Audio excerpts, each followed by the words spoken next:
The B.S Report is a free-flowing conversation that occasionally touches on mature subjects. First of all, This is the B.S Report with Bill Simmons. it might be cool, I don't know. And if it's not, I don't care. The B.S Report with Bill Simmons. Bill Simmons works for ESPN. He's also named the sports guy, and he writes a comical sports column. He must be a popular dude. The B.S Report. It's got a real dirty sound, like a rusty steak knife cutting through a well-aged steak. Now. Here's Bill Simmons. Welcome to the B.S Report, taping this on a Tuesday, running it on a Wednesday. NBA Finals talk on the line from ESPN, ESPN.com, around the horn, a whole bunch of stuff. J.A Adande, what's happening? Come on, Bill. I know you're fired up. I'm fired up. Hey, this is a little different than 08, because 08 had the nostalgia, was kind of what was carrying it, and this time it's antipathy. It's a hatred, not only for the Celtic fans, for the Laker fans, and vice versa, but I don't think the two teams like each other. I'm really looking forward to this. Can I do my movie preview voice? This time it's personal. Yeah, I think so. I was actually more excited in 08, though, because, it just brought back all that nostalgia. I drove down to the Forum in Inglewood, drove around the parking lot, and was reliving all the memories of the Laker teams in the 80s. There's still, even though this has the potential to be a very, very good series, I think they're so evenly matched, it's still not going to match the drama and the excitement and all the multiple Hall of Famers on the court that you had in the 80s. No. And I just think the league is too different. I do think that this is about as good as it gets in terms of teams having multiple good guys on each team. Like you look at the Lakers. Odom is either the third or fourth best guy in the team, depending on how Bynum's playing. And on just about any other team, he's the number 2 guy. Same thing with the Celtics. KG's probably the 4th best guy in this team now. And, he's a little banged up, but still, this is a guy who's one of the top 25 players ever. I think that's pretty interesting. And I think both of these teams are better than they were 2 years ago. Would you agree? I do, and the Celtics have Rajon Rondo to thank for that. I mean, everyone else has probably tailed off a little bit, in terms of the big three, but Rondo is so much better. It's crazy. I was thinking during the playoffs, remember when I thought this guy was a weak link to the team? And now he's the best player on that team. The problem is the discrepancy between if Rajon's the best Celtic and Kobe's the best Laker. I mean, it's such a big gap. I mean, as well as Rondo has played, Kobe has played far beyond even his standards in these playoffs. So it's such a big gap. You don't have that Kobe versus LeBron that you could have had if it was Lakers Cleveland, where you have two superstars that are, close to being on the same level, if not at the same level. Is Kobe that much better, or did he just really luck out with his round 2 and round 3 opponents? That's part of it, but you have to give it to him for playing this well and for, I think, just, playing through the pain and managing and getting over all the injuries that he had. I was talking to Gary Vitti, the Laker trainer, and he said Kobe's just doing rehab morning, noon, and night. He said that during the Oklahoma City series. And once he kind of got his legs back under him during that series, I think he's got 30 points or more in 10 out of his last 11 playoff games. And he's seen getting the rebounds and the assists. He's putting up triple-double type numbers. The shooting percentage is very high. The way he just finished off and, killed the Suns at the end of Game 6.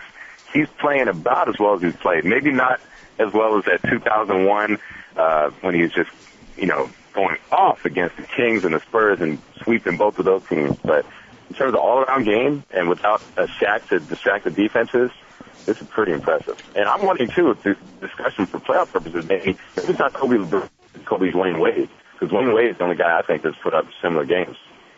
You're talking about Kobe versus Dwayne Wade in the playoffs since Jordan. No, well, I was just thinking these playoffs, but you're right. I think since Jordan, those are the two, right? I mean, yeah. Wade in 06. Kobe still isn't playing as well as Wade did in that 06 run. Yeah, it's too bad. It wasn't totally Wade's fault, but the officiating in that series totally overshadowed how good he was, and I think he went to the free throw line 85 times or 83 times or something. Here's my thing with Kobe. I seem to be the only one who remembers this, but in 2008 in the Western Finals, he similarly destroyed San Antonio. And the stats really aren't any different this time around than the last time. He's shooting the threes better this time, but other than that, I mean, I felt like going into that 08 finals, we were all saying Kobe's at the top of his game, and he's never looked this good. I would agree that from an all-around standpoint, the Phoenix series ranks right up there with anything he's done. I thought he was spectacular. On the other hand, though, you look at that Phoenix team, no shot blockers. More importantly, nobody for him to have to guard on the other end. He basically was a DH in that series. He didn't have to play defense at all. He didn't have to chase anyone around screens. He didn't have to worry about, I got to lock this guy down before this guy gets hot. He didn't have to worry about anything. He just had to go stand near Jared Dudley and Grant Hill. In this Boston series, he's not going to be able to do that, and he's going to play defense. Who do you think he guards in this series? Well, you keep hearing the Celtics expected him to be on Rajon Rondo and Derek Fisher on Ray Allen. It's tough either way for Kobe. If I'm the Lakers, I think I'd do that matchup too, just because you do have Kobe on the ball, and he's a better on-ball defender. Whereas, with Ray Allen running through all those screens and going side to side, Kobe tends not to be as good when his man doesn't have the ball. So I'd put him on Rondo just to, A, keep him locked in, B, slow down the guy who's been the best player on the Celtics, and also create the cross matchup. The Celtics are concerned that, let's say, Kobe gets the rebound and Rondo's the closest one to him, and now if he pushes up the ball at the court, now you've got that cross matchup where you've got Rondo on Kobe, and he can just take him down in the post and, really mess with the Celtics defensive scheme. So I think it works both on defense and offensively for the Lakers if you've got Kobe guarding Rondo. I think him guarding Ray Allen makes no sense because all you're doing is putting a ton of miles on him. He's fighting through picks. He's running baseline to baseline. And I don't think you need to do it. Now, you put him on Rondo, and not only does he have a height advantage, so, when Rondo does his little scoop shot into the lane, stuff like that, I think Kobe would have a little trouble with that. But also, he could lay off Rondo and make him shoot those 18, 19-footers. And then he's down low. Anymore. I mean, we kept saying that all playoffs. You say, you got to make him shoot from the outside. Every time he shot from the outside, he made it. Well, he'd make it still fourth quarter. I'm not sure he's as crazy about shooting that shot as he is in the first three.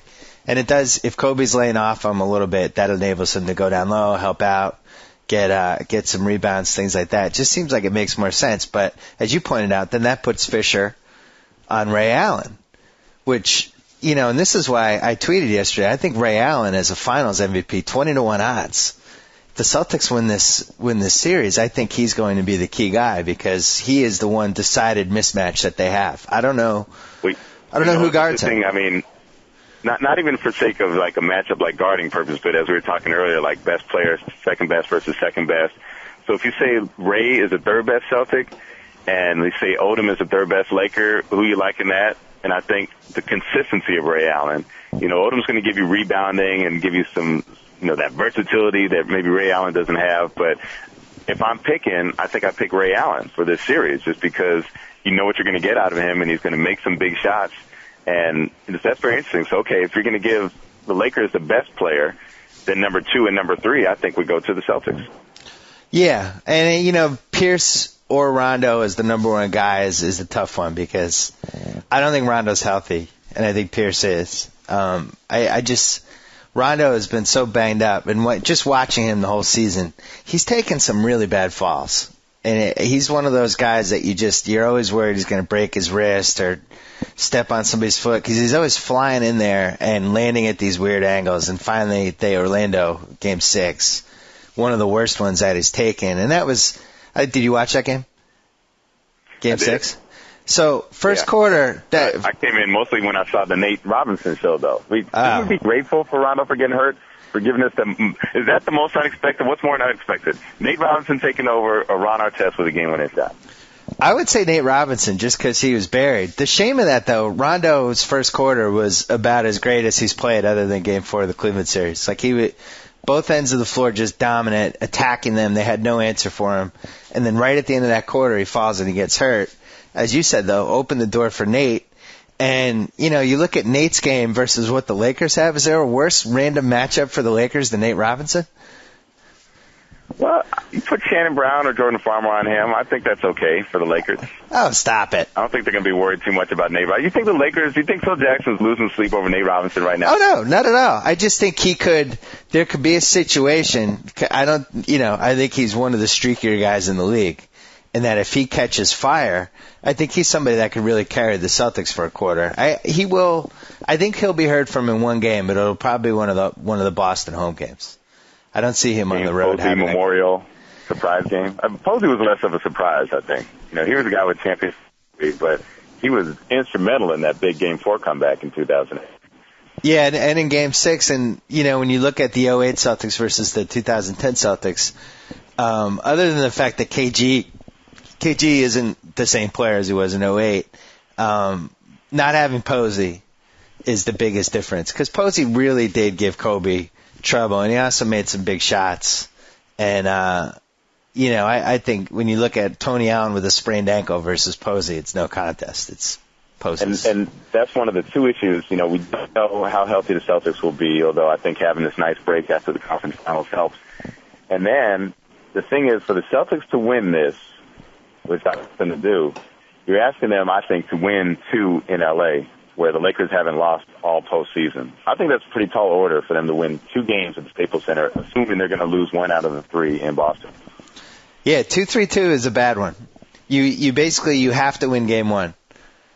Also, you have to win Game 1 because Phil Jackson's never lost when he's won Game 1. I think it's 47-0 now. So Game 1 is I think whoever wins Game 1 wins the series. It's very rare you can see that in NBA Finals, but I think Game 1 is the series. And, you look at Game 1, 6 o'clock start time, Thursday, Los Angeles, you live here. There's no worse time to get around the city than that 3:30 to 6 o'clock range. And then on top of that, you have all these people who are going to be getting their tickets from Will Call. And the Will Call at the Staples Center is really the seventh circle of hell. You might not see that crowd show up until... What? There's not a lot of space for those lines there. No, there's not. And... if I see that crowd showing up like 6:30, 6:45, might not be till the end of the first quarter that it fills up. And I think that's the Celtics' best chance. Lakers a little rusty. They're going from a Suns team that really didn't play any defense to the Celtics team that's much bigger, that has a lot of confidence, not just against Kobe, but Gasol. And that's another part of this series that I haven't heard people talk about. The Celtics really think Gasol is like weak.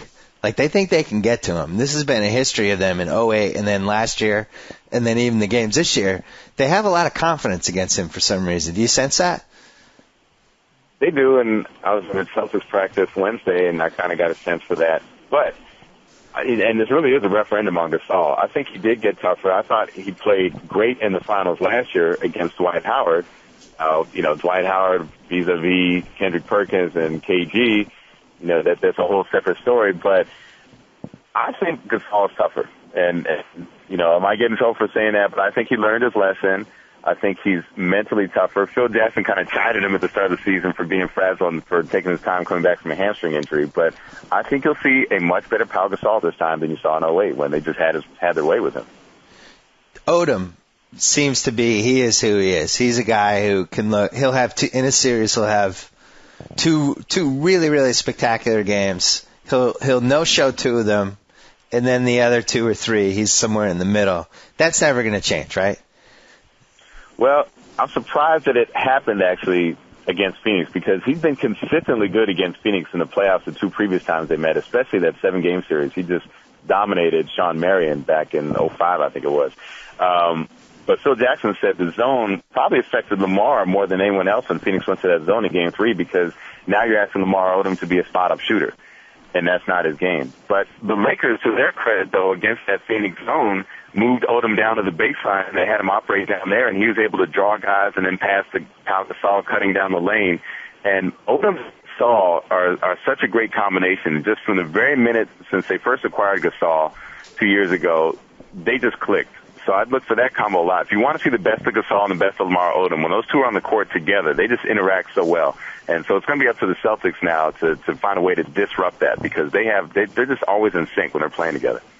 I thought it was funny, though, that the genius Phil Jackson, it took him 3 games to move Odom to the baseline. You know?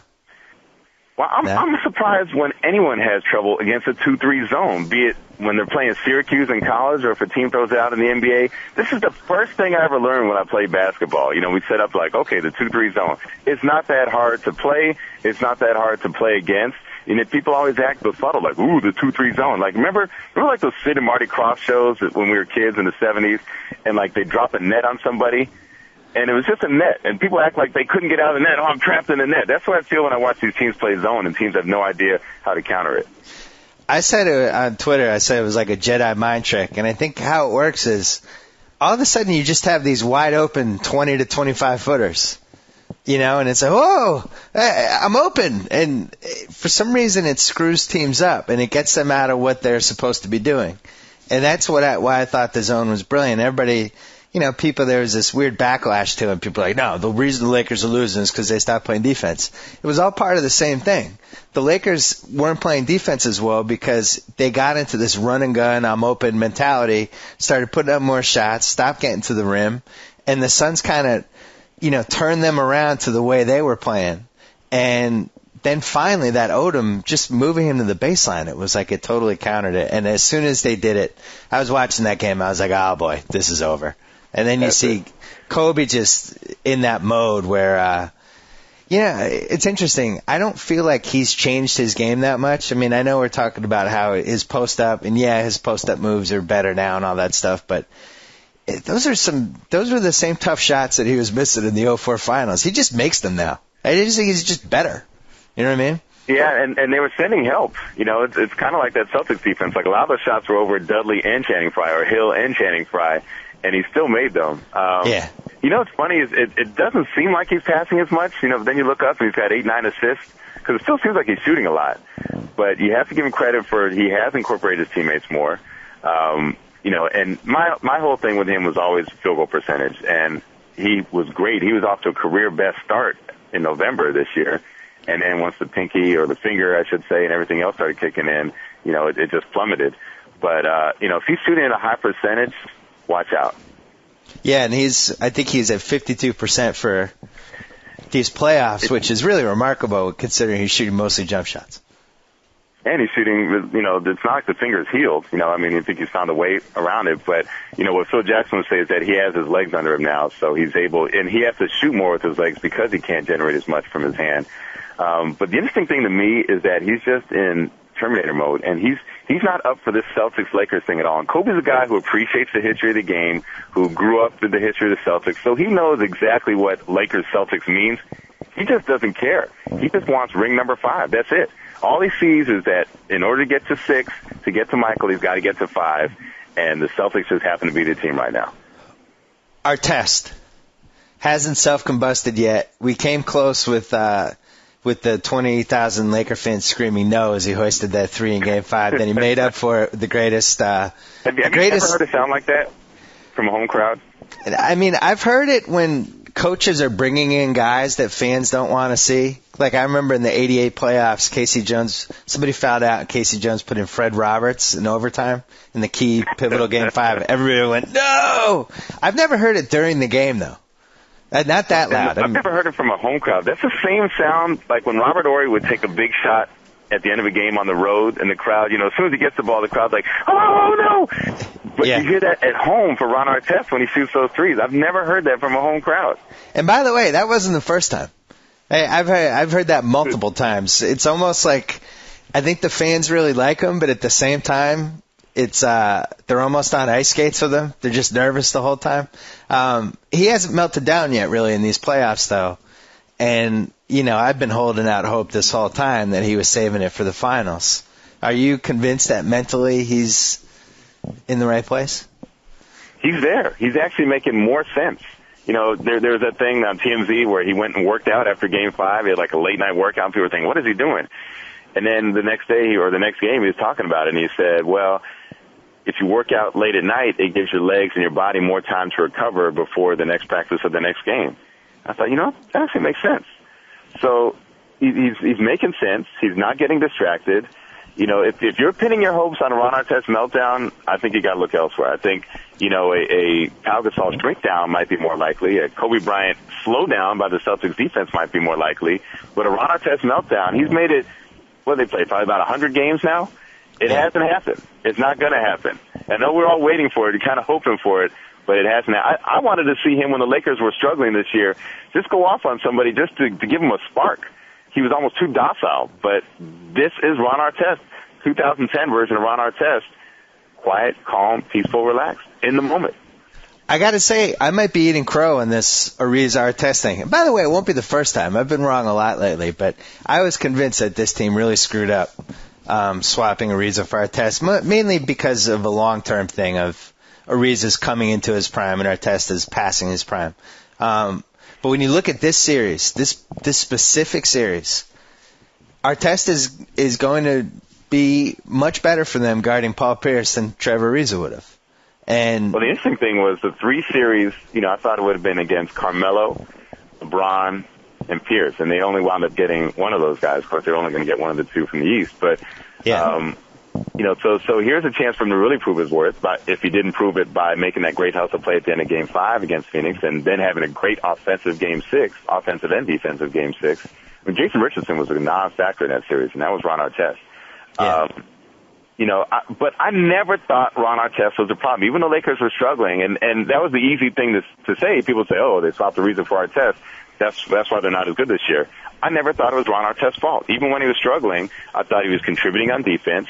He wasn't giving them any problems. He wasn't being a distraction. The Lakers had other issues going on, primarily Kobe Bryant's injuries, other than the Ron Artest, Trevor reason. I think that was a simple, and everyone called it a trade when it wasn't really a trade, but that was a simple way of looking at it, that, okay, this guy's the new guy, it must be his fault. It's not his fault. It hasn't been his fault.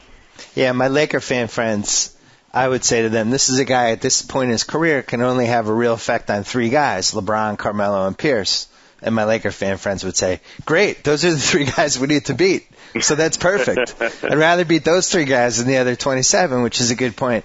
I also think, you look back at that Oklahoma City series now. Kobe wasn't feeling great yet. The Oklahoma City was fired up.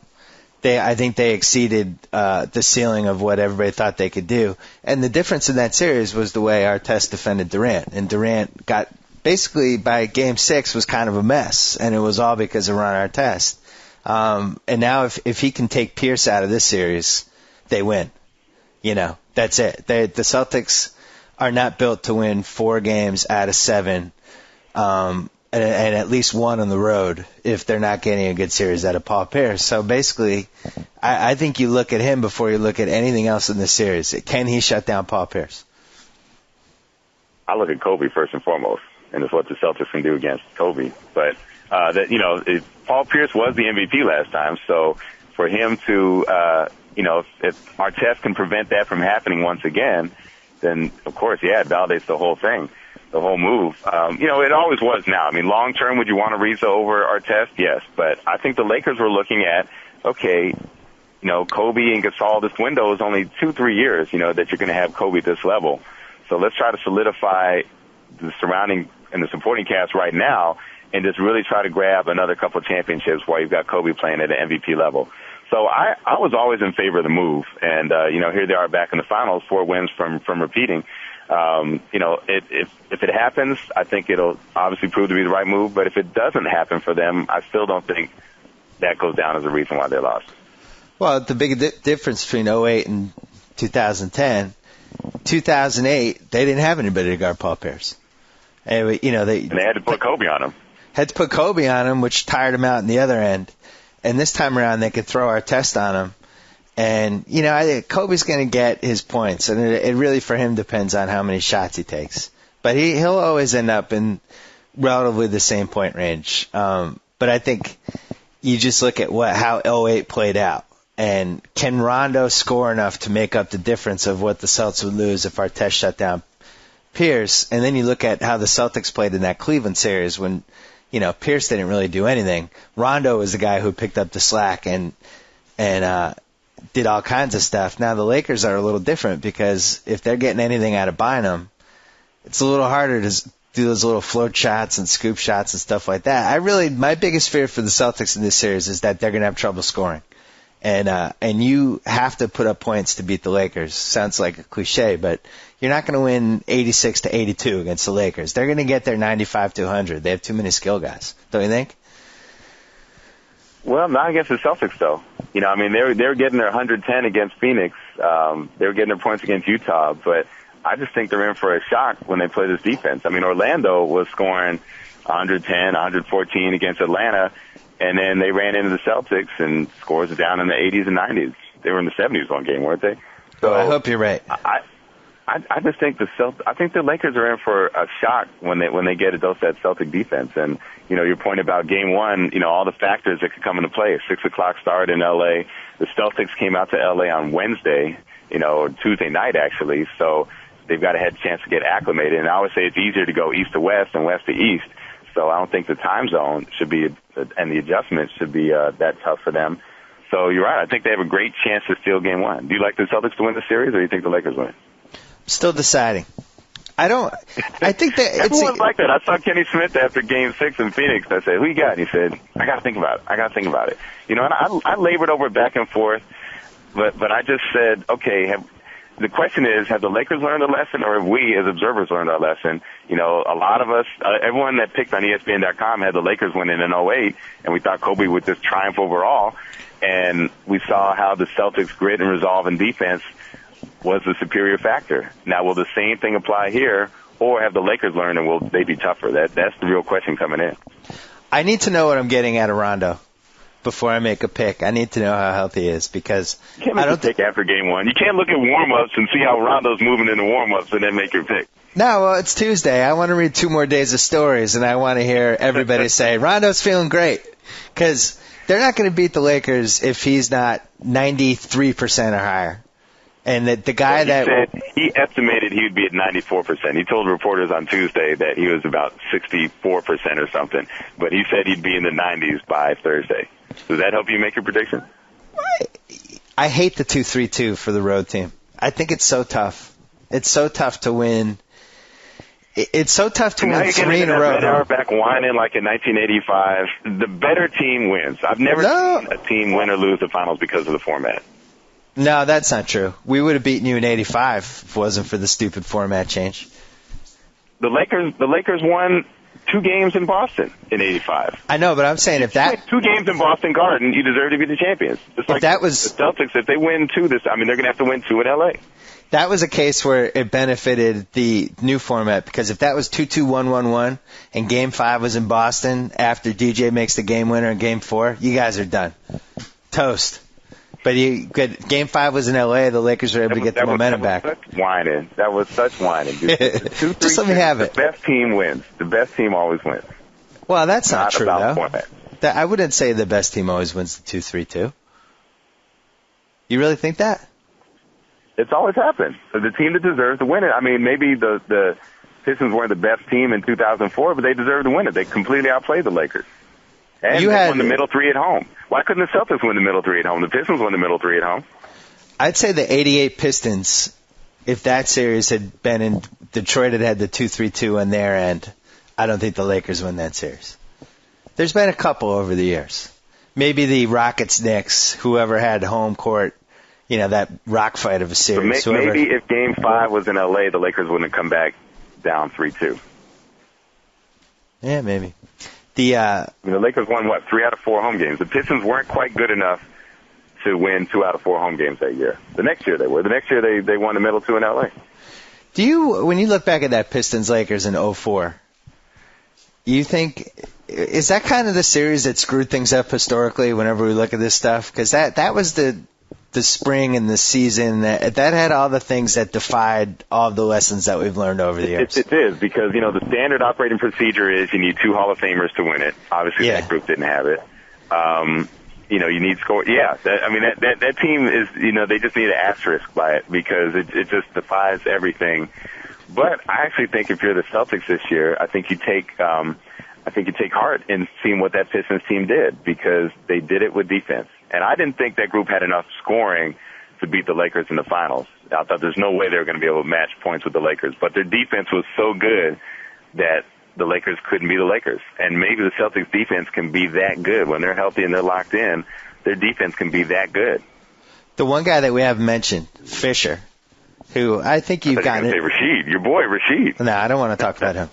But Fisher, who you've gotten, I'm sure, to know really well over the years. Would you consider him an acquaintance? An acquaintance. You know what's weird? Fisher is better when you have a microphone and you talk to him. He'll talk to you all day. But, like, I've seen him in restaurants or at the airport, and he's got no time for me. Really? But if you come up to him with a he's like the exact opposite of everyone else. If you come up to Derek Fisher with a microphone, he will stand and talk as long as you want. But if you just kind of want to chit-chat in a social situation, he's very, very brief. Odom is the opposite. Right? Odom's good both ways, actually. Okay. How about Big Shot Rob? Bad example. Rob is a guy that's beyond acquaintance. Rob is a friend. But Fisher, I could call him acquaintance, and I've definitely studied him, so I know what he's about, to get back to the origin of your question. So he's washed up this season. We're all watching the Lakers this year going, wow, Fisher has put a fork in him. This guy's done. This guy is the weak link. We get to the playoffs, and all of a sudden, he's making big shots. I thought in Game 5 and Game 6, other than the fact that Kobe was out of his mind, I thought Fisher was the difference, especially in Game 5. If he doesn't play the Game 5 that he did, they lose that game. What the hell happened to Derek Fisher in the playoffs? This is what he was playing for. This is what he paced himself for, what Phil Jackson paced him for. He really watched his minutes this year. And don't forget about Fisher hitting the big shots in Game 3 in Utah, too, with all the stuff that was going on there. Yep. All that nasty stuff that was coming out of the stands. It's funny, like all the people this year, the Laker fans, like, oh, Derek Fisher, what are we going to do about point guards? It's terrible. This is the same guy that won you Game 4 in Orlando. And, the same, people forgot that everyone was saying the same stuff about Derek Fisher throughout the playoffs and throughout the regular season last year. And then in the biggest moments, he was there and he came through. And didn't you think, isn't he entitled to just a little bit of a doubt, that the benefit of the doubt that maybe he'll come through again, and maybe this is the guy that you want on your team in these big moments? Statistically, it just didn't seem to make sense anymore, though. He was really statistically one of the worst players in the league and couldn't guard anybody to boot. Like, it just seemed like he was washed up. And I remember when it happened with Robert Horry, and I think it was 06 or 07, one of those years. Well, and everybody's like, Robert. Year with L.A., he couldn't make a shot. That series against San Antonio, he was like 2 for whatever. Yeah, that's what it was, yeah. But then he went to San Antonio and he got 2 more rings. Yeah. And it's just one of the, but then by 07, that's when he hip checked Nash. I guess he was pretty washed up at that point, but at some point these guys lose. But he still made the biggest shot of the season in Game 5 against Detroit. That was 05. Yeah, I'm talking about 07. Yeah, that was 05. But 07 he still was there, though. Yeah, the hip check. The hip check was the key play of the whole playoffs. But at some point he lost it, and I just assumed that was the case with Fisher. Would you call him a poor man's Horry or a homeless man's Horry? Homeless man. Robert Horry is just so unique. Because Robert Horry was a guy, even in his best years, in his healthy years in L.A., he never did. He'd give you like 7 points and 5 rebounds a game in the regular season. Yeah. Fisher, they asked more. Fisher was a double-digit scorer. They asked him to defend on point guards. Fisher gave you a lot more during the regular season. And then, what's funny, too, is that this myth that Derek Fisher's always been a clutch guy. Before that .4, he never did anything of note in the clutch. The closest he came was, I think, maybe he hit a shot against the Knicks in the regular season one time. But if you look at Derek Fisher's playoff history, he hadn't done anything in the clutch. And then he hits that shot, and everybody, Derek Fisher's such a clutch guy. And then, of course, he had the memorable cross-country flight game against the Golden State Warriors when he was in Utah. And then he came up with some big shots for the Lakers. But he just has revised his history, and it all goes back to .4. And prior to that, he really hadn't done anything in the playoffs. So homeless man is even a little too strong, you feel, for Horry. Homeless man's Horry is a little too strong. Because he has, you look at from 2004 on, and then you look at the effect that he had when he finally came back to the team on everybody, and then the shot last year, which if he doesn't make that shot, I don't know how that finals plays out. If it's 2-2, who the hell knows? Because Kobe really wasn't playing that fantastically in that series. And then this year he's been great. And now it's to the point, it's like a GM told me, I had something in a column about the 5 things you need in the playoffs to win. It was like urgency, defense, chemistry. And a GM emailed me and said, you forgot one thing, willingness to take a big shot. And at the very least, Fisher is willing to take a big shot. How many guys in this Laker team are willing to take the biggest shot of a game, you think? Him, Kobe, Artest because he's crazy? Yeah, Artest doesn't know better. I mean, against the wishes of everyone in Staples Center, Artest is willing to, but that's it.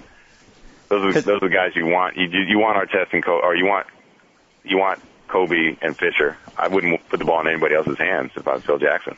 Because the Celtics only have 2. And that's another thing that's a little different about them this year is Pierce and Ray Allen are the only 2. Rondo doesn't want to shoot at the end of games. KG still gets the yips. Perkins non-factor. They don't have Posey anymore. I guess Nate Robinson would fit the Artest class if he doesn't know any better, so he would shoot it. That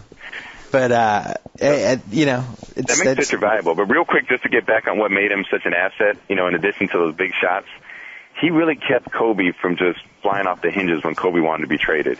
And, you kind of see Fisher and Kobe in the locker room at the end of games. They'd be the last 2 guys in the locker rooms, and it'd just be kind of like a nod. And it just, Fisher would come over and, give him dap real quick, or, they'd talk on the road. And Fisher really kept Kobe grounded when all Kobe wanted was out in the fall of 07. And, so if nothing else, if the Lakers, maybe just throw him like a mid-level contract next year, even though he probably will be washed up and they won't get anything out of him in the playoffs, just as a thank you note for what he did to keep Kobe connected back in that 07-08 season, it's worth it. Kobe has the accusation in 03 that ends up getting thrown out because he's settled. In 04, the thing that he pushed Shaq out of town, all that stuff. 05, 06, 07, the team really has no success. The Jordan stuff fades away. He wants to get traded. They end up getting Gasol. He's reinvented himself the last 3 years. Just living here in LA the last 8 years, it seems like he's infinitely popular than he was. Do you sense that? Yeah, because he was winning. He brought them another championship, and he brought them one without Shaq. And he was always the favored guy over Shaq out here, and you were out here enough to know that and see that. And, the emails I used to get when I was at the LA Times were always probably 3-1 in favor of Kobe versus Shaq. So the fact that he triumphed and proved that he could win without Shaq, that really helped people rejoice out here. So I still don't think he's, all time over Magic. You see the ovations Magic gets whenever they show him on the big screen. Magic has a statue out front. I think for people who lived through both, through the Showtime Lakers and through this latest group, I think they're still going to give the edge to Magic, because with Magic, you didn't have to have the qualification. You didn't have to defend him against accusations of rape. You didn't have, even though he did actually ask out for the team one time in 81, 82, and they wound up firing Westhead, and Riley comes in and they win 4 more championships. He didn't have that backlash, and he didn't definitely go on radio shows from coast to coast and talk about it. So I think the thing with Magic is that you didn't have to defend him as much as Laker fans have had to defend Kobe. So maybe that makes it easier to have Magic on top of the podium. Well, it did seem like there were 2 levels of Laker fans. There were the Laker fans that love Kobe and love the team, and Kobe was the reason all that. And then there were the Laker fans that didn't really like Kobe but put up with him because he was a necessary evil to winning. And now it seems like that side has kind of faded away for the most part. And then even those people who didn't like Kobe in the past are like, you know what, this guy is one of the most amazing athletes I've ever followed, and, if I had to do it over again, I would. That's the feeling I'm getting. I don't know if you feel the same. Yeah, well, it's almost like, the older Laker fans are kind of fading out, too. And there's definitely, there's Forum Laker fans and the Staple Laker fans. And the Forum, there's a few holdouts, you'll see them, guys like Joe Smith sitting on the baseline, but the Staples Center Laker fans is a different breed, and they weren't around for the Magic games, and a lot of them, a lot of the Forum fans can't afford to go to the Staples Center, so you don't have, you've got the people that want to be at Staples Center just to kind of be there, and people that just kind of watch on TV. I was talking about this with my friend. I think it's hard because a lot of the real hardcore Laker fans can't watch games in person. And so you just don't pick up on some of the stuff. You used to pick up on the nuance of Magic Johnson when you'd see him in person. And so maybe you can't see some of the stuff like, the way Kobe yells at his teammates on the bench or something when you're not at the Staples Center. And a lot of Laker fans can't go to the Staples Center, can't afford to sit that close to the Staples Center. So, they just kind of see Kobe and they say, okay, in Kobe we trust, and he's our guy, and we're going with him. We're riding a dime with Kobe Bryant. Yeah, he does translate much better on television. I will, and that's not a compliment to him. When you see him in person, you pick up on a lot of stuff that makes you think, this guy's kind of, he's like just the way the little looks he shoots at teammates and the way he carries himself on the bench, a little different than what Magic did. And to me, it's like he's also a guy. Oh, God. You got to see him in person, though. I mean, you can't have been an NBA fan these last 5 years without seeing Kobe Bryant play once in person. You got to see this guy, though, don't you? I mean, you have to see just how good, how tough, just how strong his willpower is. You got to see it in person. Yeah, to me, that what stands out with him in person is his footwork, and just how, little stuff like his turnaround in the post, or even like a little spin move or stuff. His footwork is just better than everybody else's. And I know that's probably from years and years and years of practice, but also he's got that soccer background, and he's light on his feet even now after how many games? 1,300 we're at now. So, I mean, 13 seasons where they're playing about 100 every year. 14 seasons, probably close to 1,400. Well, you had a lockout, but so probably around 1,300. I got to throw this at you though.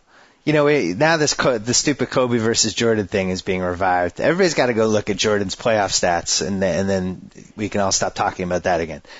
The argument that is more interesting to me is Kobe versus Magic, and I don't think Kobe wins that either, and here's why. Magic at no point of his career would have played on a 42-40 team. It didn't matter who his teammates were; it just wasn't going to happen. If you had Magic on your team, you were guaranteed between 57 and 68 wins a year, no matter who his teammates were. But we didn't see Magic have to go without Kareem. I mean, he didn't lose Kareem midstream. He had basically the whole 80s with Kareem. What about 89 though? What about the 89 and 90 teams?